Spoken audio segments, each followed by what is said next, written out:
وہ معزز تھے زمانے میں مسلمان ہو کر، اور تم خوار ہوئے تارک قرآن ہو کر۔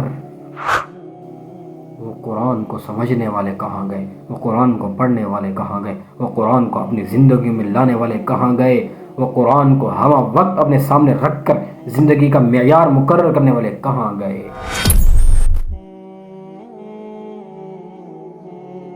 بسم اللہ الرحمن الرحیم۔ قرآن بہت ہی انقلابی کتاب ہے۔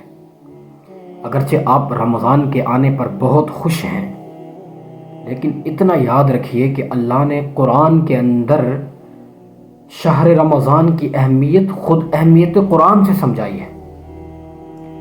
سیقول دوسرا پارہ، یہ آیت بقرہ کی بول رہی ہے، شہر رمضان الذی انزل فیہ القرآن ھدی للناس، کہ رمضان کا مہینہ وہ ہے کہ جس کے اندر قرآن اتارا گیا۔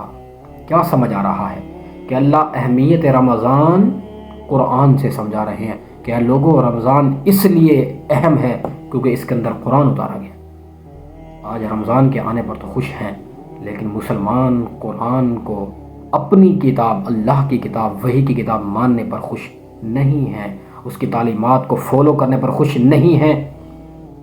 اللہ اکبر، اس چیز کی فکر کون کرے گا؟ یہی وجہ ہے کہ ہم قرآن کو آج چھوڑ بیٹھے، ہم ذلیل و خوار ہو گئے۔ میں شعر کی ترجمانی کر رہا ہوں، وہ معزز تھے زمانے میں مسلمان ہو کر، اور تم خوار ہوئے تارک قرآن ہو کر۔ وہ قرآن کو سمجھنے والے کہاں گئے؟ وہ قرآن کو پڑھنے والے کہاں گئے؟ وہ قرآن کو اپنی زندگی میں لانے والے کہاں گئے؟ وہ قرآن کو ہر وقت اپنے سامنے رکھ کر زندگی کا معیار مقرر کرنے والے کہاں گئے؟ قرآن وہ تو نہیں ہے کہ جب کوئی بندہ مر رہا ہو اس کی روح کی پرواز کی آسانی کے لیے قرآن پڑھا جاتا ہے، سورہ یاسین پڑھی جاتی ہے، سورۃ الرحمن پڑھی جاتی ہے۔ اس لیے قرآن تو نہیں آتا، ھدی للناس، لوگوں کی ہدایت کے لیے بنا ہے، مسلمانوں کی نہیں، لوگوں کی، کافر مسلمان دونوں۔ لیکن افسوس کہ مسلمان ہی اس کی اہمیت کو کھو بیٹھا ہے، اس کی اہمیت کو سمجھنے سے قاصر ہے۔ قرآن کو سینے سے لگاؤ، یہی رمضان ہے، اس رمضان میں قرآن کو پڑھو اور اس کو جانو، اس کو سمجھو، ترجمہ تفسیر کے ساتھ پڑھو، تاکہ سمجھ آئے کہ اللہ نے کیسے قرآن کو لوگوں کے لیے ہدایت بنا کر بھیجا ہے۔ اس میں اللہ کہنا کیا چاہ رہا ہے؟ کیا کیا چیزیں ہیں جنہیں دیکھ کر ہم اپنی زندگی میں لا کر زندگی بدل سکتے ہیں؟